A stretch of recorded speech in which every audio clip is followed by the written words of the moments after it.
Sabay-sabay natin alamin ang mga kaganapan na nangyayari sa ating bansa.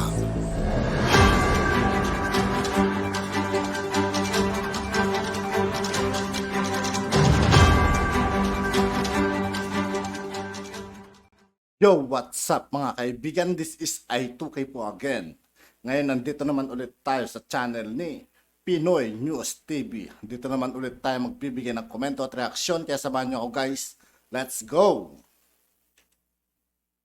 Na po sa Senado na inakusahan ng mga dating kasapi ng o dating mga kasamahan ni Raul Manuel na ito po palang congressman na ito ay isa po sa mga recruiter, no, ng mga rebelde sa mga estudyante. Ito po, napakainit po nito. Kanina po nag-hearing, narinig ko, bala ko nga sana mag-live kanina yung hearing po ng Senate.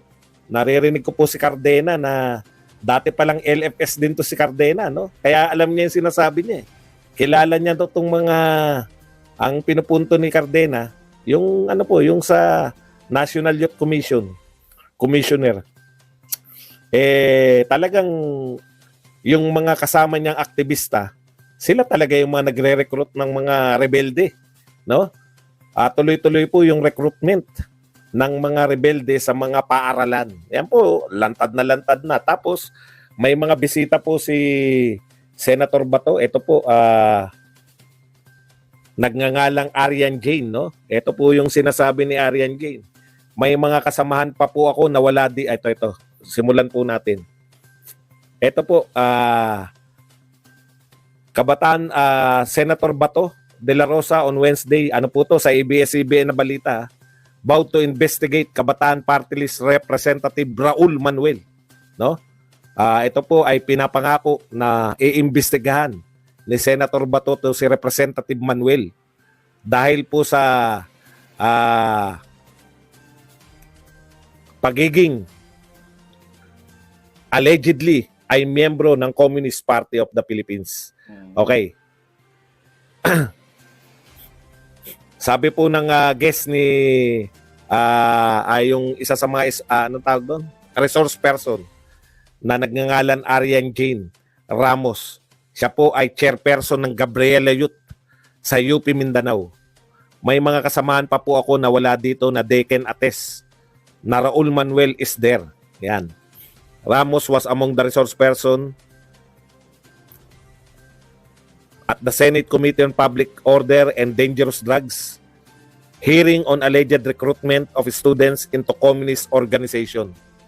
Ayon po kay Ramos, he's a member of the party, CPP, but not member of NPA. Yan po, no? Nililinaw po ni Ramos, si Kabataan Party List Representative Raul Manuel daw po ay miyembro ng partido. Pero hindi po ng mga nice people around. Yan dapat yung mga taong tinatampot mga kaibigan at kinukulong, di ba? Kaya naman pala ang lakas ng loob ng siraan ng Marcos nung araw mga kaibigan. NPA pala. Yan. Isa pa pong resource person. Ito naman po ay kasama niya sa UP Regent. No? Mga UP po to, UP Baguio. Na nagngangalang Kate Raka. Sabi naman po, ito po, she claimed that they were required to recruit 4,000 individuals for the CPP. Grabe, no? Grabe po itong balita na to, no? Na-expose po. Kasamahan po to sa UP. Sa UP po sila nagre-recruit sa mga universidad. We were recruiting, ayon po kay Raka, for Kabataang Makabayan and for CPP. And we facilitate nice people around, recruitment as well within the university. I am sure he will deny this, sabi pa ni Raka. Manuel, as student regent at the time, and me as the chairperson of Alay Sining, we planned and executed and implemented recruitment para po sa mga rebelde. Grabe, no? Talagang si Raul Manuel, hindi lang po siya simple, no? Siya talaga ang tinutukoy. Nito ni Raka at saka nito ni anong pangalan nito? Arian Jane Ramos. Alam po ninyo, Mahirap pong i-deny ito kasi mga totoong tao to eh. Nagsasabi. At saka pwede mo silang kasuhan, di ba? Pwede mo silang kasuhan, Raul Manuel, kung sa tingin mo ay nagsisinungaling ka para siraan ka. Ito na po yung sinasabi natin eh. Sira ka, nahuli yan ng Marine sa Palawan. Magkakaalaman na po to. Binibisto na po si Manuel, no? Sila po mismo. Hindi po siya yung leader lang. Okay. Etong sinabi tuloy sabi po ni Senator Bato, he said that Manuel was undermining this government, undermining the state while serving as member of House of Representatives. Grabe. Kaya pala, eto pa dagdag pa po ni Senator Bato. Kaya pala talagang tuwan-tuwa siya na imbestigahan ako ng ICC. Tignan natin ngayon, ikaw ang iimbestigahan ko. I will do all my parliamentary powers to pin you down. Tignan natin, ikaw pala talaga ang miyembro ng partido who is trying to destroy this government. Matindi pong mga akusasyon to. Mga totoong tao po to, hindi po to haka-haka. Nakita ko na may mga picture, may tape po sila, tape. Halatan lumang tao. May video po, no, ng Senate hearing kanina. So siguro ilalabas natin yung sa isang channel yung mga sinabi nito ng mga dating kasama, no, ni Raul Mama. Madali lang naman pong i-check yan. Sinabi nila na siya yung chairperson ng anong organisasyon yun? Gabriela Youth. O di i-check nyo sa Mindanao, kung UP Mindanao, kung totoong siya ay yung nagsasabi, baka sabihin nyo, di ba? Ang dali namang i-check dyan, may mga listahan naman yung UP. Totoo ba na ito nag-aako sa kay Manuel ay totoong estudyante ng UP at chairperson ng Gabriela Youth? Ito bang isa ay totoong siya yung chairperson ng sining-sining na yan? Madali lang po, sira ka. Kaya ano na po no, hindi habang panahon na makakapagtago. Kaya talagang lalo na ngayon gigil na gigil po to si Senator Bato dahil dito sa pag-insist ng yan din, sila din po nagpasimuno niyan. Yung sila Manuel din mismo doon naman sa Kongreso. Yun nga di ba? Bakit po kayo laging naka-defensive? Senador kayo. Parang kinakaya-kayanan lang kayo ng mga congressman.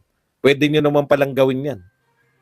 So magiging full-blown investigation na po ito. Tignan po natin kung hanggang saan makakarating. Okay, ang sabi naman nito, siyempre dinideny ng mga nila Manuel, ayon kay Kala Manuel, sirang plaka at walang katotohanan ang mga paratang na laging binabato sa mga kabataang critical na ngayon ay binabato kay Representative Raul Manuel. Alam niyo po, ito naman matatanda na tayo pare-pareho. No? Mm-hmm. Ito po yung, ano tawag dyan? Lantad na lihim. Lantad na lihim. Tapos, may mga tao nagtitistigo na talaga mga kaibigan kay Raul Manuel di ba? Bistado siya rito mga kaibigan. Mag-e-enter pa tayo sa panibagong pistok ngayon. Sana mag-isip-isip po, no? Ayon nga kay Attorney Panelo, etong nasa likod ng pistok, mukhang lihim nakaaway daw ng pamahalaan. Sana po hindi naman ako masyado ng mga baka naman yung nagsusulong ng pistok, baka naman talagang totoo siyang gusto niya ng kapayapaan. Kaya lang, paulit-ulit na lang po ba tayo? Totoo po ba na dapat ganun no? Willing ba talaga silang magsuko ng armas at sila ay lumahok na lang sa politika? Kung hindi, ulit-ulit lang po tayo. Pagkatapos pong mapalaya yung mga kasama nila, pagkatapos po siyempre, pahinga sila sa pangapagtugis di ba? Parami na naman sila. Tuloy-tuloy naman po yung recruitment. Pinakita po ni Cardena. Grabe, meron pong mga video na kumakalat na inihikayat yung mga kabataan na sumapi. Yung naganap po sa At yun nga po mga kaibigan, dito po nagtatapos ang ating reaction video. Muli ako po si I2K ng Sundalo ng Dunggalo. Maraming salamat sa patuloy na pagsuporta. G, peace out.